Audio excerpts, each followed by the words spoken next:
teman-teman semua, selamat sore. Kembali lagi di podcast kita kali ini, Diamku di Masa Laluku. Di sini kita udah ada narasumber kita yaitu Zara. Halo Zar, gimana kabarnya? Halo, kabarku baik, alhamdulillah nih.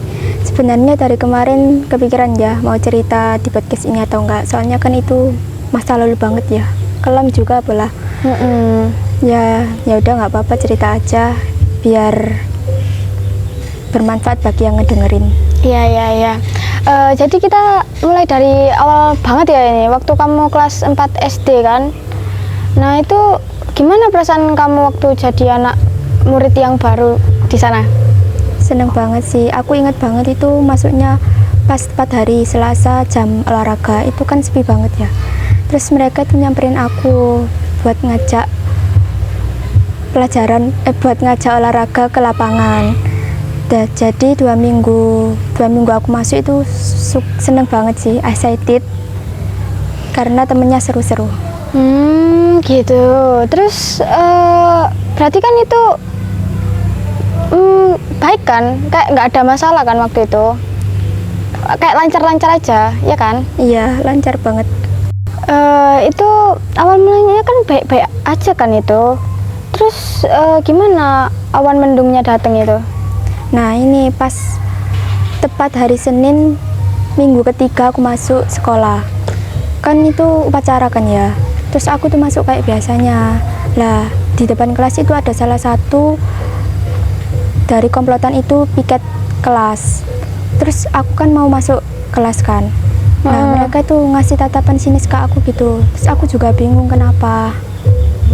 Terus kamu nggak ada lapor ke guru atau gimana? Jadi guru nggak ada yang tahu gitu? Nggak ada, karena mereka mainnya itu pinter banget. Sampai ada tindakan fisik sama verbal. Mereka ngolok-ngolok aku sama melakukan kekerasan fisik. Loh, kekerasan fisik juga, Zar?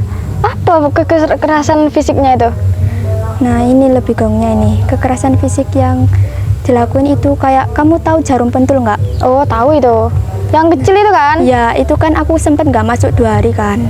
Itu ternyata 2 hari pertama aku nggak masuk itu ada acara suntikan buat anak SD.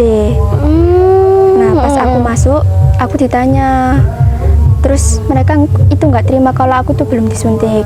Akhirnya mereka ngelakuin tindakan fisik itu, jarum pentul mau ditusukin ke lenganku bagian kiri.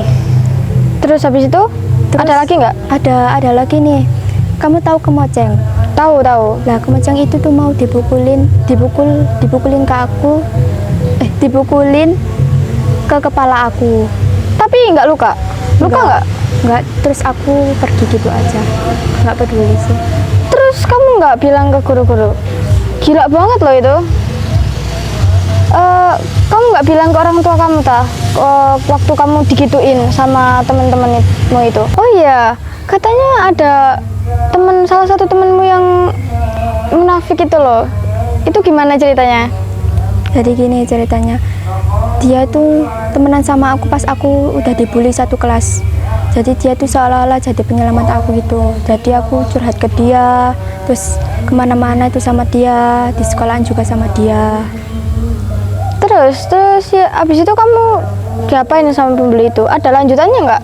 Ada nih, lanjutannya itu aku itu besoknya itu diseret ke kamar mandi. Sebab si munafik itu ngadu domba aku, kayak bilang yang aneh-aneh gitu tentang aku. Terus memutarbalikkan fakta juga. Jadi mereka itu salah paham terhadap aku. Gila banget loh itu. Terus kamu nggak coba bilang gitu ke orang tuamu tentang masalah kamu dibully itu? Aku nggak bilang ke ayahku, cuma aku tuh sering cari alasan buat nggak masuk sekolah gitu. Sampai aku nggak masuk sekolah 2 minggu, dan akhirnya orang tuaku itu sadar. Terus ayahku memutuskan nyamperin ke sekolahan buat nemuin kepala sekolah sama wali kelasku. Ya. Terus respon ayah kamu waktu tahu kamu dibully itu gimana? Ayahku kaget sih, kayak bingung, marah, sedih juga. Terus keadaan pembuli itu gimana? Mereka dipanggil ke kantor buat dihukum, tapi tak pikir itu mereka itu bakalan kayak temenan gitu loh sama aku. Ternyata mereka tuh masih ngelakuin tindakan fisik bullying ke aku gitu. Oh iya, katanya ada yang maaf-maafan, itu gimana sih? Nah ini aku juga bingung. Itu aku inget banget pada hari Rabu pas pelajaran bahasa Indonesia. Itu kan nonton film kan. Itu tepatan jam terakhir. Nah aku tuh pulang duluan. Aku tuh pakai sepatu di depan. Terus tiba-tiba si komplotan itu di depanku. Lah nyodongin tangan kayak gini. Terus aku bingung dong. Loh ngapain? Nah ternyata mereka tuh mau minta maaf ke aku. Terus aku juga bingung kayak kok tiba-tiba banget gitu loh. Mereka dapat hidayah apa kok tiba-tiba minta maaf gitu? Nah aku juga bingung, sampai sekarang juga nggak tahu faktornya apa. Oh iya, terus si munafik tuh gimana? Nah pas kelas 5 ini dia itu bertindak lagi, ngadu domba aku sama si komplotan pembuli itu, kayak buat omongan yang nggak bener gitu tentang aku, biar mereka tuh ngebully aku lagi. Tapi ternyata mereka nggak terpengaruh. Oh gitu sih, jahat banget. Kamu sabar banget ya Zar, ngelewatin semua itu kan hal yang berat banget kan buat kamu. Ya gimana lagi, namanya juga hidup harus dijalani. Ya, jadi itu tadi cerita hari ini dari narasumber kita yaitu Sarah. Dapat disimpulkan jangan menormalisasikan bullying ya teman-teman, karena itu bisa merusak mental yang dibully itu. Jangan dibuat kebiasaan membuli orang ya. Jadi itu tadi pesan dari aku. Sampai jumpa di episode podcast berikutnya. Bye bye.